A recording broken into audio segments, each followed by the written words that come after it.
আসসালামু আলাইকুম। আমার নাম তাহসিন। এটি একটি সত্য ঘটনা। এই ঘটনাটা আমার সাথেই ঘটেছিল।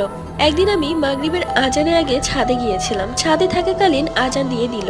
আমি ছাদ থেকে নামার সময় হঠাৎ মনে হলো কে যেন আমার ঘাড়ের উপর হাত রাখলো। তারপর কে যেন চুলের মুঠি ধরে টান দেয়। চুল ধরে টান দেওয়ার পর আমি দেখলাম সাদা কালো কি যেন একটা ঘুরছে।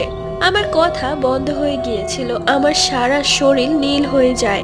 এটা দেখে আমার ভাই আমার কাছে এসে আমাকে আয়তুল কুরসি পড়ে ফু দেয় এবং আমার গাটা কেমন যেন ঝাড়া দিয়ে ওঠে। সবাই বলেছিল আমাকে নাকি দুষ্ট জিন নজর দিয়েছিল। এরপর থেকে আমার সাথে ঘটতে থাকে অদ্ভুত ঘটনা, যা বলে বোঝানো যাবে না। সেই দিনের মতো ভয় আমি আর কখনো পাইনি। সেই দিনের কথা মনে হলে এখনো আমার গায়ে কাঁটা দিয়ে ওঠে।